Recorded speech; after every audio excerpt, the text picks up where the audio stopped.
तो अगर आप क्लास 12 के स्टूडेंट हो तो कल 27 फरवरी को आपको अपना बायोलॉजी का पेपर देने जाना है, जिसके लिए अब आपके पास केवल और केवल एक दिन बचा है। इसी अंतिम दिन में आपको सब कुछ करना है, चाहे आप अगर तैयारी किए हो या फिर ना किए हो। आज की इस अंतिम दिन में जो भी करना है आज ही करना है, ठीक है। तो आज की ये वीडियो बहुत ही ज्यादा इंपॉर्टेंट होने वाली है। आज की इस वीडियो में हम पूरी किताब के सभी महत्वपूर्ण प्रश्न एक ही वीडियो में आपको बताने वाले हैं। वेरी इंपॉर्टेंट ये वीडियो होने वाली है, बहुत ही मेहनत करके इस वीडियो को बनाया गया। दोस्तों ये प्रश्न हर साल आते हैं, जो आज की इस वीडियो में हम आपको बताने वाले हैं बहुत ही इंपॉर्टेंट प्रश्न है। 100% गारंटी है कि इसी में से आपके 27 फरवरी बायोलॉजी के पेपर में सब कुछ आने वाला है। इससे बाहर कुछ भी नहीं आएगा। अगर जो कमजोर स्टूडेंट है, जो ट्रिक के चक्कर में रहते हैं, सिर्फ इस वीडियो को देख लेते हैं ना, तो उन्हें पास होने से कोई नहीं रोक सकता। तो आज की इस वीडियो को लास्ट तक जरूर देखना, क्योंकि अब आपके पास केवल और केवल आज दिन भर का समय है और रात भर का समय। बिना समय गवाते हुए हम आज की इस वीडियो को शुरू करते हैं।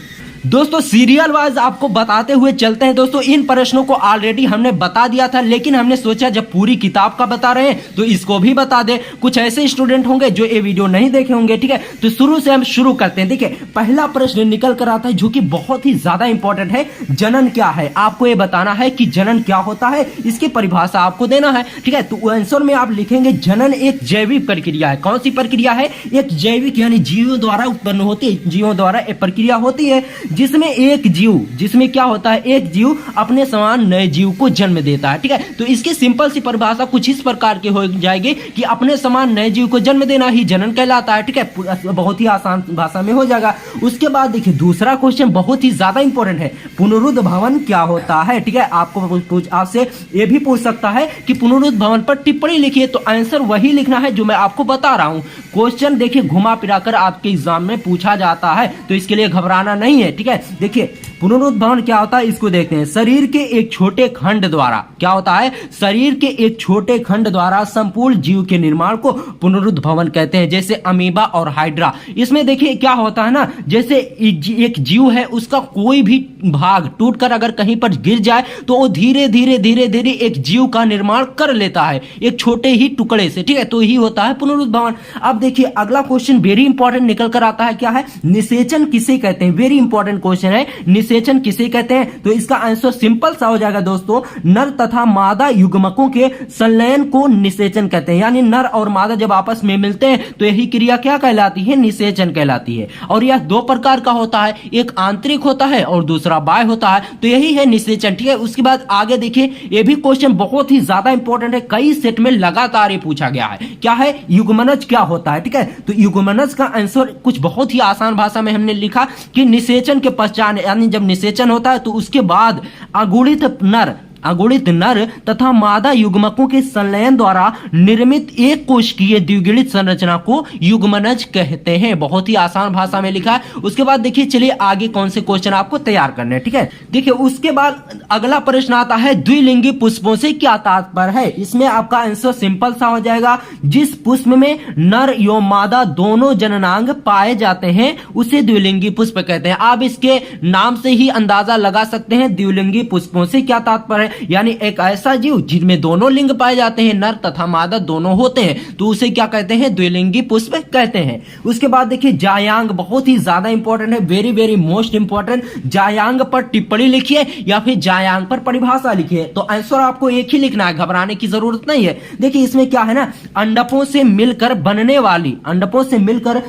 वाली संरचना यानी स्ट्रक्चर जो होता है वही जायांग कहलाता है, ठीक है। तो इसमें देखिए प्रत्येक अंडक में जननांग अंडाशय पाए जाते हैं, बहुत ही आसान भाषा में हमने लिखा है, ठीक है। उसके बाद देखिए वेरी इंपॉर्टेंट क्वेश्चन आता है, ये 2 नंबर में भी पूछा जाता है और 3 नंबर में भी पूछा जाता है, तो इन प्रश्नों को आपको तैयार कर लेना। देखिए गुरु बीजाणु जनन किसे कहते हैं, ये बहुत ही ज्यादा इंपॉर्टेंट है। देखिए इसकी हमने आसान सी परिभाषा लिखी। देखिए अगर आपसे 2 नंबर में पूछा जाए तो इस तरह से लिखना, अगर 3 नंबर में पूछा जाए तो उसी में थोड़ा सा और बढ़ाकर लिख देना। देखिए आंसर बहुत ही सिंपल सा है, गुरु बीजाणु जनन मात्र कोशिका में अर्धसूत्री विभाजन से गुरु बीजाणु बनने की प्रक्रिया गुरु बीजाणु जनन कहलाती है। नहीं समझ में आया, ठीक है, फिर से बता दे। देखिए, गुरु बीजाणु जनन मात्र कोशिका में अर्धसूत्री विभाजन से गुरु बीजाणु बनने की प्रक्रिया गुरु बीजाणु जनन कहलाती है। उसके बाद अगला क्वेश्चन देखिए, ये आपसे ऑप्शन में भी पूछा जा सकता है कि भारतीय पादप भ्रूण के जनक कौन है। वेरी इंपॉर्टेंट क्वेश्चन है दोस्तों। देखिए,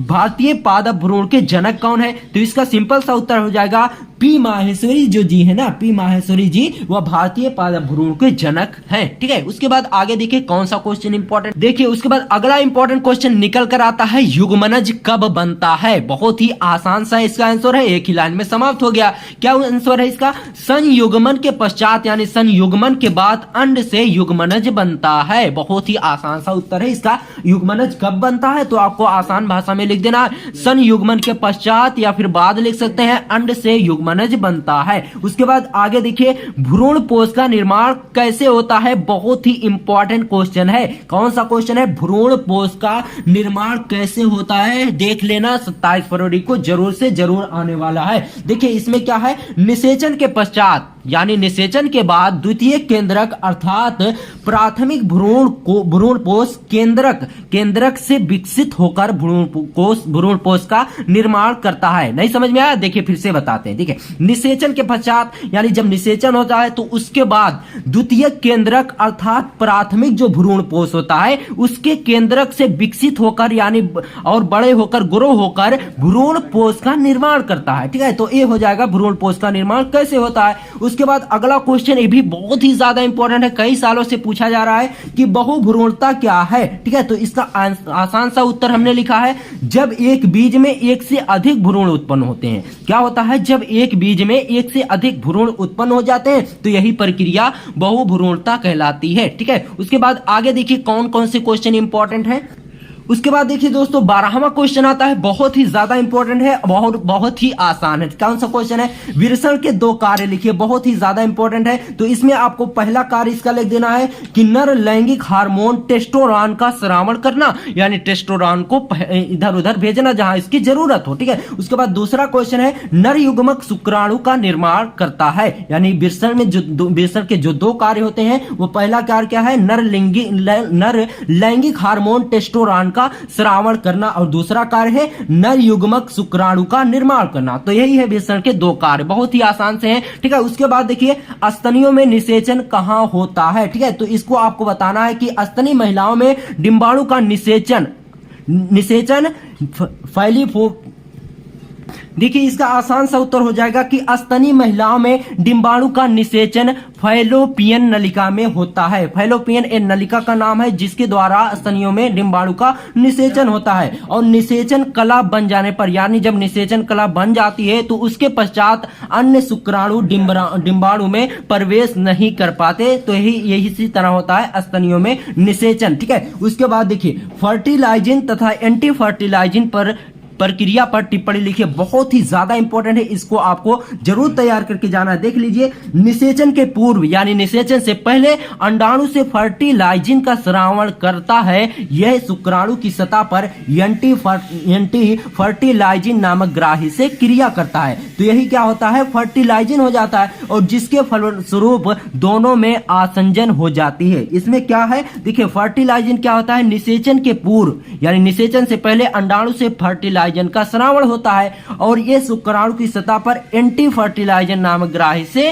क्रिया करता है। तो सबसे पहले क्या होता है, फर्टिलाइजन बनता है, तो उसी से फिर जुड़कर क्या बनता है, एंटी फर्टिलाइजन बन जाता है। ठीक है, उसके बाद देखिए, युग्मनज क्या है, बहुत ही ज्यादा इंपॉर्टेंट क्वेश्चन है, इसको आपको तैयार करके जाना है। देखिए, युग्मनज क्या है, इसमें एक क्वेश्चन और है, इसमें गुणसूत्रों की संख्या कितनी होती है। ठीक है, तो अगुणित शुक्राणु यानी N और अगुणित अंडाणु यानी N के संयोजन का निर्माण होता है। तो इसमें गुणसूत्रों की संख्या द्विगुणित यानी 2n होती है। तो यही होता है युग्मनज। ठीक है, और गुणसूत्रों की संख्या इसमें 2n हो जाती है। देखिए, एक n कहां से आया, एक n आ जाता है शुक्राणु से और दूसरा n आ जाता है अंडाणु से, तो दोनों मिलाकर 2n हो जाते हैं। तो इसलिए आगे देखते हैं कौन सा क्वेश्चन बहुत ही ज्यादा इंपॉर्टेंट है। देखिए, एक क्वेश्चन आपसे बहुविकल्पीय में भी पूछा जा सकता है कि मानव में गुणसूत्रों की संख्या कितनी होती है। ऑप्शन दे दिया जाएगा तो आपको बताना है कि मानव में गुणसूत्रों की संख्या 23 जोड़ी या फिर 46 होती है। 23 का जोड़ा जब आप करेंगे तो 46 हो जाएगा, तो आपको 23 जोड़ी भी दे सकता है या फिर 46 भी दे सकता है। ठीक है, उसके बाद चलिए देखते हैं आगे कौन से क्वेश्चन बहुत ही ज्यादा इंपॉर्टेंट है आपको तैयार। दोस्तों इसके बाद बहुत ही इंपॉर्टेंट क्वेश्चन आ गया, हो सकता है 27 फरवरी को एक क्वेश्चन जरूर से जरूर आए। ठीक है, देखिए क्या है शुक्राणु जनन का क्या अर्थ है, तो इसका आसान सा उत्तर हमने लिखा है नर के विषणों की जननिक जन्म उपकला कोशिकाओं से अर्धसूत्री विभाजन द्वारा निर्माण की क्रिया को शुक्र जनन या शुक्राणु जनन कहते हैं। ठीक है, क्या होता है नर विषणों के जो विषण होता है मनुष्य का, उसके जननिक चर्मिक उपकला कोशिकाओं से अर्धसूत्री विभाजन द्वारा शुक्राणु निर्माण की क्रिया या फिर शुक्राणु जनन होता है, और यह प्रक्रिया विषण के शुक्र जनन नलिकाओं में होती है। ठीक है, इतना आपको, चाहे आप यहां तक लिखे कि शुक्राणु जनन कहते हैं, अगर इतना लिख देंगे तो एग्जामिनर और भी खुश हो जाएगा आपसे और आपको भर भर के नंबर देगा। ठीक है, उसके बाद देखिए 18वां क्वेश्चन बहुत ही ज्यादा इंपॉर्टेंट आता है कि लैंगिक जनन से आप क्या समझते हैं। बहुत ही इंपॉर्टेंट क्वेश्चन है, इसको आपको बताना है कि लैंगिक जनन में दो भिन्न जनकों की अगुणित जनन कोशिकाओं के संयुग्मन से नए जीव का निर्माण होता है। नहीं समझ में आया? ठीक है, फिर से बताते। देखिए लैंगिक जनन में दो भिन्न जनकों की अगुणित जनन कोशिकाओं के संयुग्मन से नए जीव का निर्माण होता है, यही लैंगिक जनन कहलाता है। बहुत ही आसान सा उत्तर है। ठीक है, उसके बाद देखिए अगला क्वेश्चन वेरी वेरी इंपॉर्टेंट आता है, नर मानव में विषण उदर गुहा के बाहर क्यों होता है। तो ये आपको बताना है कि नर मानव में जो विषण होता है वह उदर गुहा के बाहर क्यों होता है। तो इसमें आपको बताना है नर मानव में विषण शरीर के बाहर विषण कोष में उपस्थित होता है, यानी स्थित होता है, उसी में रहता है, और विषण कोष का तापमान 2 से 3 अंश सेल्सियस कम होता है, और जिस पर शुक्राणु का निर्माण होता है, और शरीर का तापमान अधिक होने के कारण शरीर के अंदर शुक्राणुओं का निर्माण संभव नहीं होता है। अतः जन्म के समय विषण अपने मूल स्थान से हटकर विषण कोष के बाहर आ जाते हैं। तो यही होता है नर में मानव में विषण उदर गुहा के बाहर क्यों होता है, तो यही इसका कारण है। ठीक है, उसके बाद देखिए बहुत ही इंपॉर्टेंट क्वेश्चन आता है, विदलन को परिभाषित कीजिए। ठीक है, बहुत ही ज्यादा इंपॉर्टेंट क्वेश्चन है, इसको तो आप लोग देख ही लीजिए कि विदलन को परिभाषित कीजिए। विदलन एवं समसूत्री कोशिका विभाजन में अंतर लिखिए। देखिए अंतर वाली ना एक स्पेशल वीडियो आपको आज मिलने वाली है, बहुत ही स्पेशल है, पूरी बुक के सभी अंतर को एक ही में हम इन्वॉल्व किए हैं। ठीक है, तो आज देखते हैं कि विदलन की परिभाषा क्या है। दोस्तों इसकी भी बहुत ही आसान परिभाषा है, आप लोग देख सकते हैं, निषेचन के 24 घंटे बाद से युग्मनज में विदलन की प्रक्रिया आरंभ हो जाती है। यानी निषेचन जब होता है उसके ठीक 24 घंटे बाद युग्मनज में विदलन की प्रक्रिया आरंभ हो जाती है, यानी शुरू हो जाती है, और युग्मनज का समसूत्री विभाजन द्वारा लगातार बढ़ती हुई संख्या एवं घटते हुए आकार की कोशिकाओं में सतत विखंडन विदलन कहलाती है। क्या कहा जा रहा है यहाँ पर कि युग्मनज का समसूत्री विभाजन द्वारा लगातार बढ़ती हुई संख्या या फिर घटती हुए आकार की कोशिकाओं में सतत विखंडन यानी टूट कर अलग होना है विदलन कहलाता है। उसके बाद आगे देखिए कौन सा क्वेश्चन वेरी इंपॉर्टेंट है, जनन स्वास्थ्य से क्या तात्पर्य है, ये भी बहुत ही ज्यादा इंपॉर्टेंट है। देखिए विश्व स्वास्थ्य संगठन WHO यानी वर्ल्ड हेल्थ ऑर्गेनाइजेशन जो है अमेरिका का, उसके अनुसार यानी उसके बताए हुए अनुसार जनन के सभी पहलुओं सहित एक संपूर्ण स्वास्थ्य अर्थात शारीरिक, सामाजिक, भावनात्मक तथा व्यवहारिक स्वास्थ्य जनन स्वास्थ्य कहलाती है। इसमें कहा क्या जा रहा है आप लोग ध्यान से देखिए कि WHO के अनुसार सभी पहलुओं सहित संपूर्ण स्वास्थ्य वो होता है जब इंसान शारीरिक रूप से भी स्वस्थ हो और सामाजिक रूप से और मानसिक रूप से, इन तीनों रूप से जब इंसान स्वस्थ होता है तो उसी को स्वस्थ कहा जाता है। ठीक है, अब अगर वो शारीरिक रूप से तो स्वस्थ है लेकिन मानसिक रूप से स्वस्थ नहीं है तो उसे स्वस्थ नहीं कहा जा सकता। उसके बाद आगे देखिए दोस्तों 22वां प्रश्न बहुत ही इंपॉर्टेंट है, IVF तकनीक पर संक्षिप्त टिप्पणी टिप्पणी लिखिए। ठीक है, देखिए टिप्पणी लिखने वाली वीडियो भी हम अलग से बनाने वाले थे, लेकिन इनमें जो भी जो क्वेश्चन निपट जाते हैं वो निपट जाते हैं। ठीक है, देखिए आईवीएफ तकनीक पर संक्षिप्त टिप्पणी कीजिए। तो इसमें आपको लिखना है परख नली शिशु अंता पात्र निषेचन आईवीएफ एक तकनीक उन दंपतियों में प्रयुक्त की जाती है, यानी जो आईवीएफ तकनीक है या उन दंपतियों में प्रयुक्त की जाती है जिसमें स्त्री में गर्भ नहीं ठहरता या सक्रिय अंडाणु या पुरुष के वीर्य में शुक्राणु की संख्या कम संख्या पाई जाती है। इस तकनीक में सहायक जनन प्रौद्योगिकी की सहायता से स्त्री या दाता के अंडाणुओं को पुरुष या दाता के शुक्राणु से मादा के शरीर के बाहर प्रयोगशाला में कृत्रिम रूप से निषेचित कराया जाता है। ठीक है, आईवीएफ तकनीक क्या है?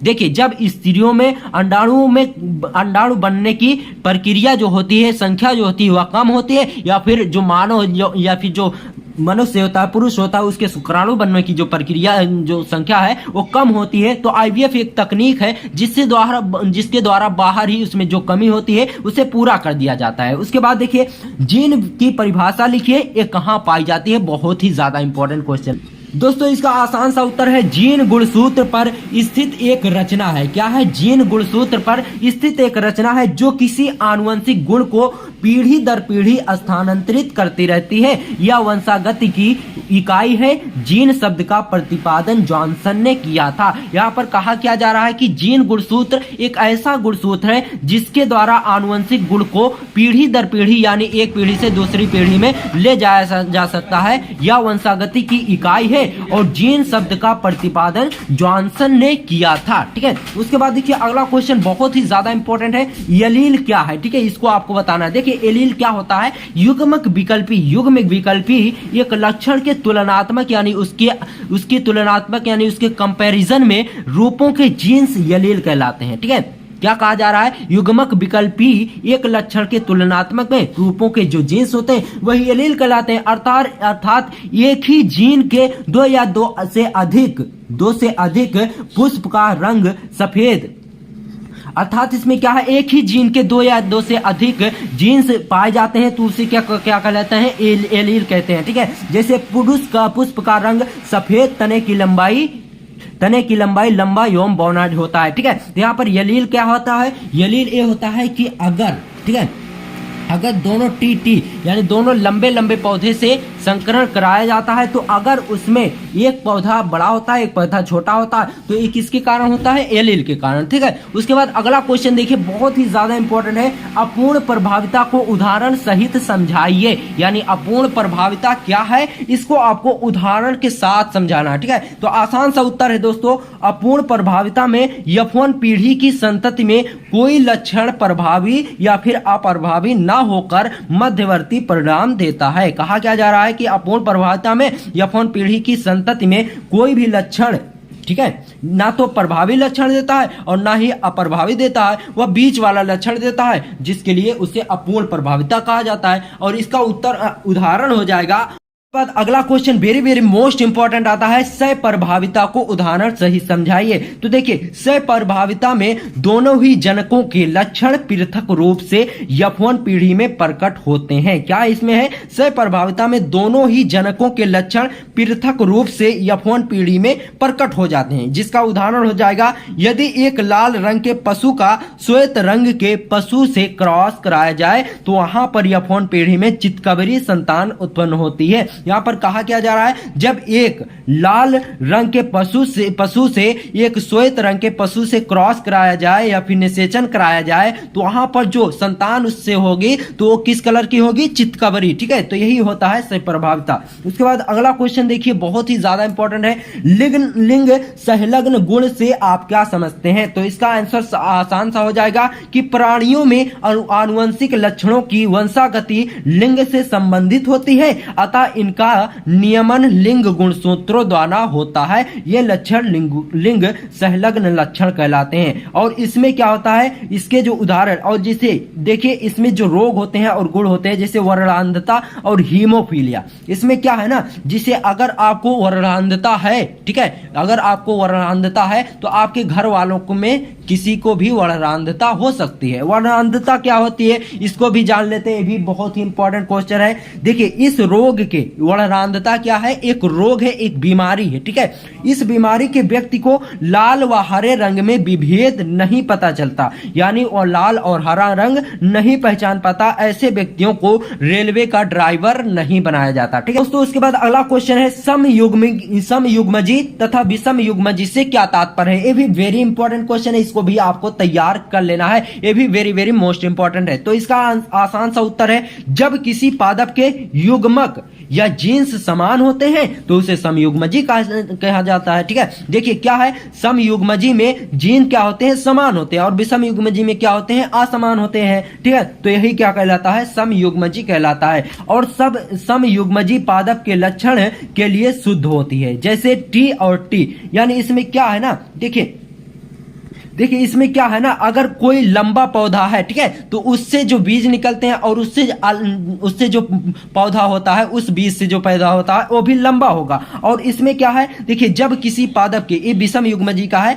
जब किसी पादप के लक्षण के युग्म समान नहीं होते और जीन्स विपरीत होते हैं तो ये पादप विषम युग्मजी कहलाते हैं। जैसे अगर टी वाला पौधा, ठीक है, यानी टी यहां पर क्या है, लंबे पौधे की पहचान है, समझ लीजिए, ठीक है। देखिए यहां पर एक लंबा पौधा है तो उससे जो बीज निकलता है, अगर वो बीज छोटा पौधा हो जाता है जाकर बाद में, तो उसे क्या कहते हैं, विषम युग्मजी कहते हैं, ठीक है। उसके बाद देखिए पराक्रमण क्या है, ठीक है, ये भी आपके लिए पारक्रमण दिया गया है। पारक्रमण क्या है तो इसको आपको बताना है। पारक्रमण में विषाणु द्वारा डीएनए का स्थानांतरण एक जीवाणु से दूसरे जीवाणु में होता है, यही पारक्रमण कहलाता है, ठीक है। देखिए उसके बाद अगला क्वेश्चन बहुत ही ज्यादा इंपॉर्टेंट है, इसको भी आपको तैयार करके ही जाना है कि जीन की क्रियाशील इकाई को क्या कहते हैं। बहुत ही आसान सा उत्तर है, जीन की क्रियाशील इकाई को सिस्ट्रॉन कहते हैं, ठीक है दोस्तों। उसके बाद अगला क्वेश्चन आता है, बहुत ही ज्यादा इंपॉर्टेंट है, इससे लगभग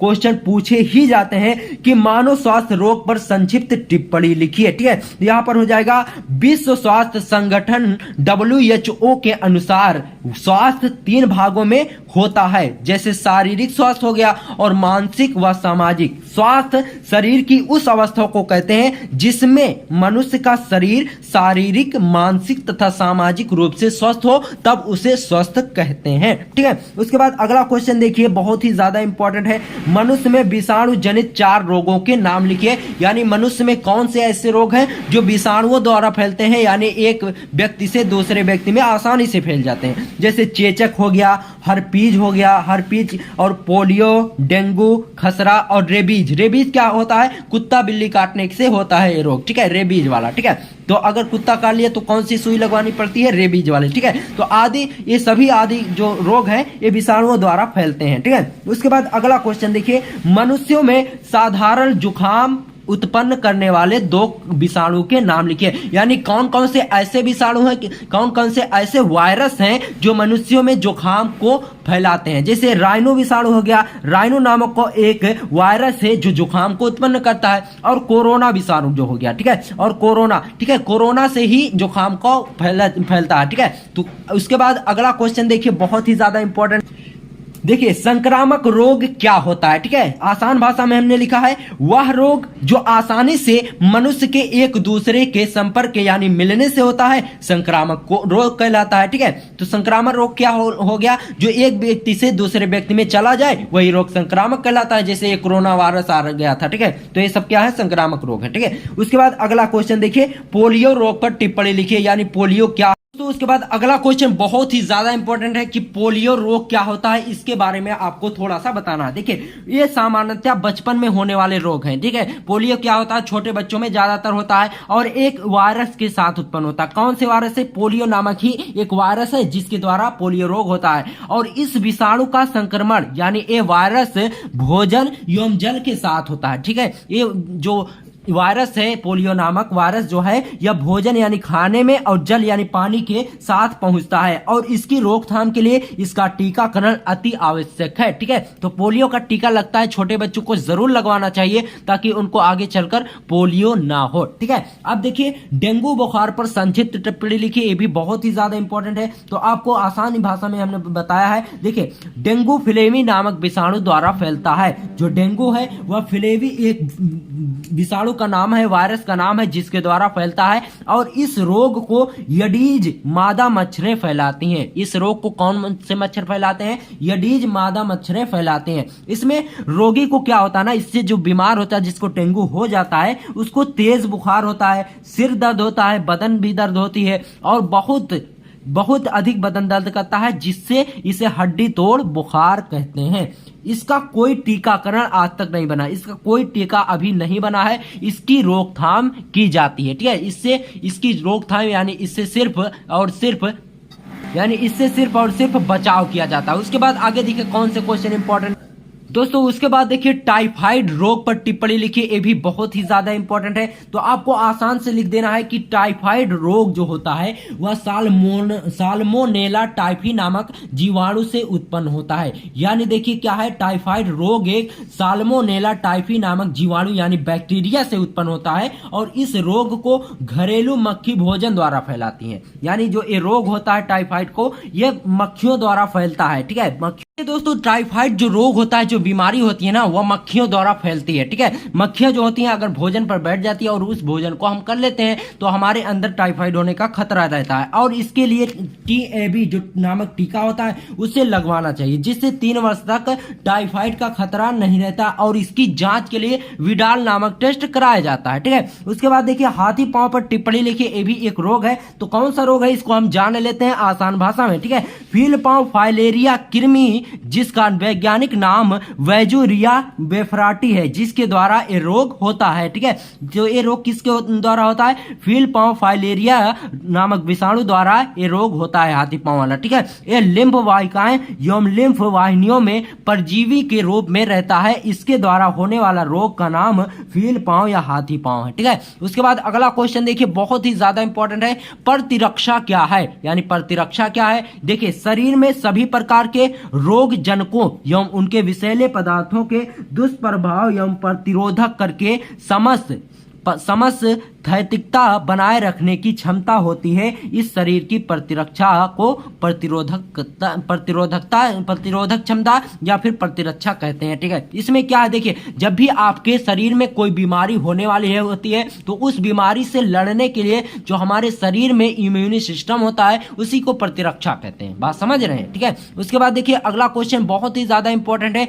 टीकाकरण पर संक्षिप्त टिप्पणी लिखिए, इसे हम देख लेते दोस्तों। टीकाकरण यानी वैक्सीनेशन जो होता है उस पर आपको बताना। देखिए मृत निष्क्रिय सूक्ष्म रोगाणु या उनके उत्पादनों से निर्मित पदार्थ अर्थात टीके को शरीर में प्रवेश कराने की क्रिया को टीकाकरण कहते हैं। विभिन्न प्रकार के रोगों जैसे पोलियो हो गया, डिप्थीरिया, काली खांसी, टेटनस, चेचक आदि रोगाणुओं से लड़ने के लिए हमें क्या लगवाना चाहिए? टीकाकरण करवाना चाहिए। ठीक है, उसके बाद देखिए अगला क्वेश्चन बहुत ही ज्यादा इंपॉर्टेंट है। दूध से दही बनने वाली बैक्टीरिया का नाम लिखिए, यानी कौन सी ऐसी बैक्टीरिया है जिसके द्वारा दूध से दही बन जाता है। ठीक है, तो इसमें देखिए लैक्टोबैसिलस एक जीवाणु है, एक बैक्टीरिया है जिसके द्वारा दूध से दही बन जाती है। ठीक है, उसके बाद अगला क्वेश्चन देखिए भी बहुत ही ज्यादा इंपॉर्टेंट है।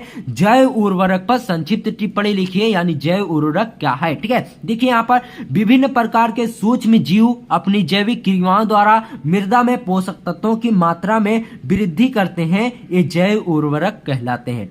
दोस्तों उसके बाद देखिए जैव प्रौद्योगिकी से आप क्या समझते हैं? बहुत ही ज्यादा इंपॉर्टेंट है, हर साल लगभग बोर्ड एग्जाम में पूछा ही जाता है। तो इसमें क्या लिखना है आपको? ये विज्ञान की वह शाखा है, यानी विज्ञान का वह ब्रांच है जिसके अंतर्गत जैविक तंत्रों एवं जैविक क्रियाओं का उपयोग मानव कल्याण हेतु या अनुमानों के लिए मानव के लिए होता है, ठीक है, मानव के लिए किया जाता है, जिसमें जैव रसायन, सूक्ष्म जैविकी, आणविक, जीव विज्ञान, आनुवंशिकी आदि के अध्ययन का विस्तृत उपयोग किया जाता है। यानी जैव प्रौद्योगिकी एक ऐसा चीज है जिसमें मनुष्यों के कल्याण के लिए, यानी उनको कौन सी बीमारी होती है, इन सब बीमारियों का पता लगाने, उसकी रोकथाम, इन सभी चीजों का अध्ययन किसमें होता है, जैव प्रौद्योगिकी में होता है, ठीक है। उसके बाद देखिए पुनर्योगज डीएनए का निर्माण कैसे किया जाता है, बहुत ही ज्यादा इंपॉर्टेंट क्वेश्चन है, तो इसको आपको लिख देना है। आनुवंशिकी अभियांत्रिकी तकनीक में प्रतिबंधन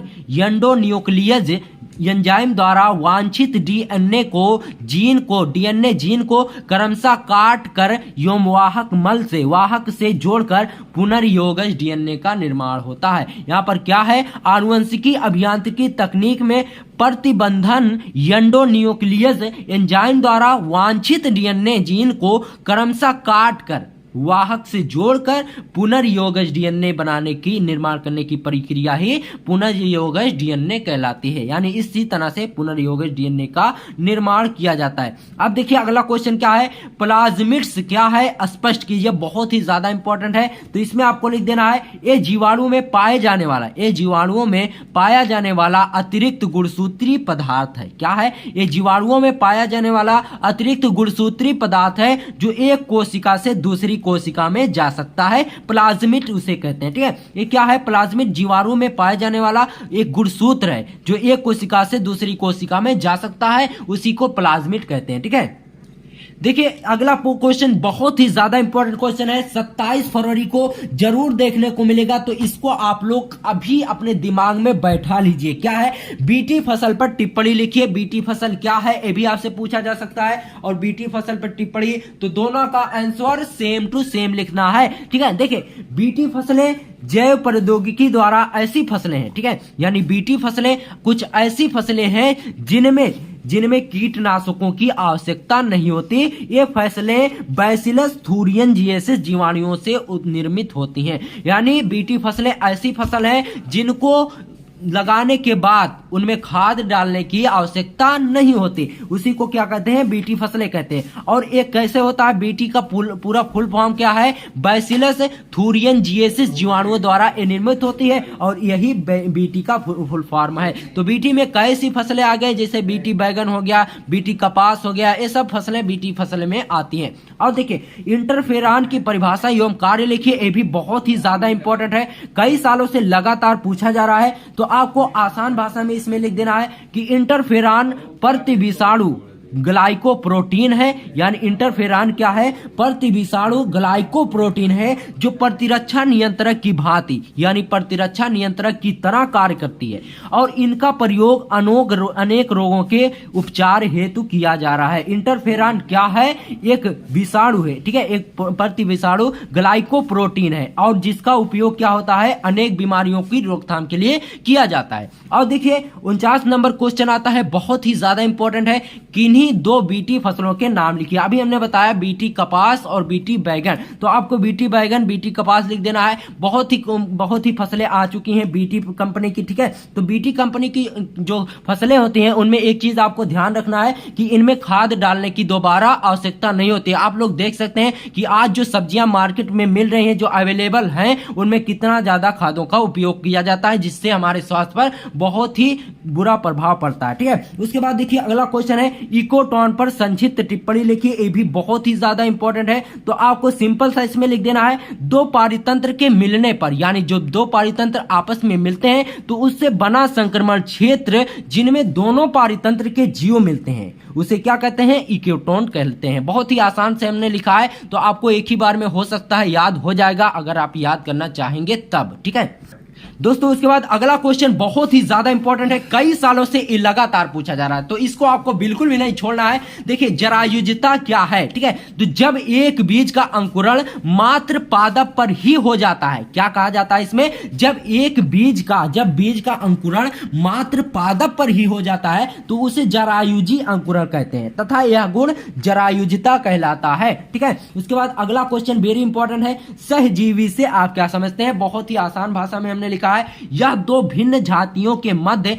एक प्रकार का धनात्मक अंत संबंध है, ठीक है, जिसमें दोनों जीव एक ही जीव को लाभ होता है, जिसमें क्या होता है, एक ही दोनों जीवों को लाभ होता है या फिर एक ही जीव को लाभ होता है, लेकिन उसमें क्या होता है ना, हानि या फिर नुकसान किसी को भी नहीं होता, इसीलिए इसे सहजीवी कहते हैं। और उदाहरण क्या इसका है, लाइकेन इसका उदाहरण है, ठीक है। उसके बाद अगला क्वेश्चन देखिए, सहोपकारिता को परिभाषित कीजिए, ये भी बहुत ही ज्यादा इंपॉर्टेंट है। तो इस पारस्परिक संबंध, ठीक है, तो इसमें लिखना आपको है इस पारस्परिक संबंध दोनों तथा पादपों को लाभ होता है, ठीक है।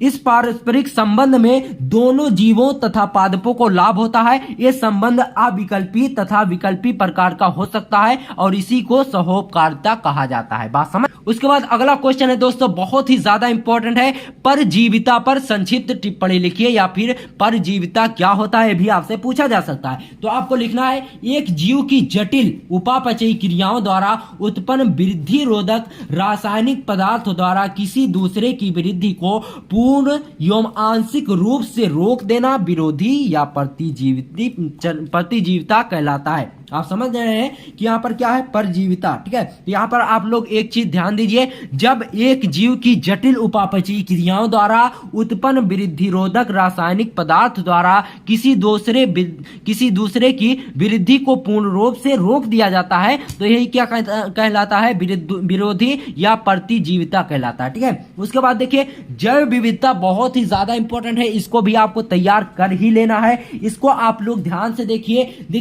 किसी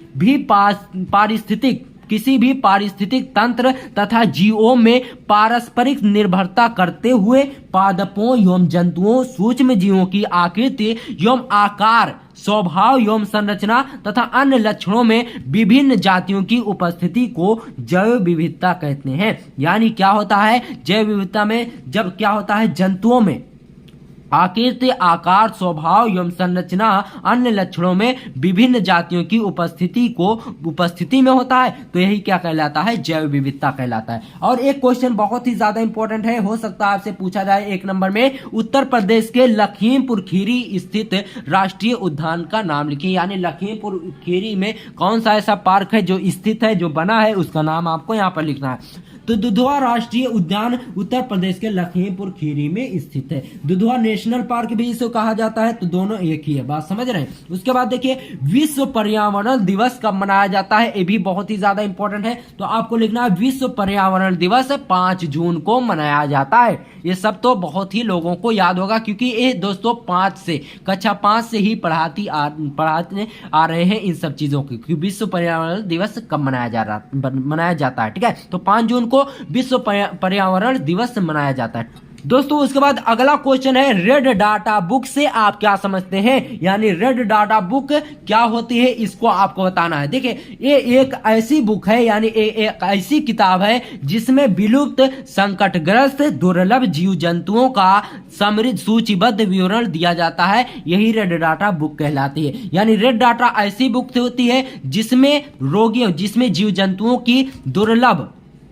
दुर्लभ और संकटग्रस्त स्थिति को सूचीबद्ध विवरण दिया जाता है। यानी उसमें समझा जाता है कि मनुष्य को अगर बीमारी हो जाए तो उसके कैसे रोकथाम की जाए, यही सब रेड डाटा बुक होती है, ठीक है। उसके बाद अगला क्वेश्चन और लास्ट क्वेश्चन बहुत ही ज्यादा इंपॉर्टेंट है, वन्य जीवन से आप क्या समझते हैं। वन्य जीवन क्या होता है दोस्तों, ऐसा जीवन जो वन में होता है। तो आपको इसमें लिख देना है, प्राकृतिक रूप से पाए जाने वाले जीवों की दिनचर्या एवं उनका रहन सहन वन्य जीवन कहलाता है। दोस्तों, आज की इस वीडियो में हमने जितने भी क्वेश्चन आपको बताए हैं, अगर इन क्वेश्चन को अगर आप तैयार कर लेते हो और आप सिर्फ और सिर्फ पास होना चाहते हो, ठीक है, तो टेंशन कुछ लेने की बात नहीं। अगर आप सिर्फ और सिर्फ इस वीडियो को देख कर जाते हो और इसमें जो भी प्रश्न बताए जाते हैं वो जरूर से जरूर आएंगे, और अगर आप इस वीडियो को देख कर जाते हो तो आपको कोई भी एग्जामिनर नहीं फेल कर सकता, इसकी 100% गारंटी है। और जितने भी स्टूडेंट आपके साथी हैं उनकी अगर तैयारी नहीं हो पाई है तो जल्दी से ये वीडियो शेयर कर दो उन्हें, ताकि वो भी बोर्ड एग्जाम में अच्छे से अच्छा मार्क्स ला सकें।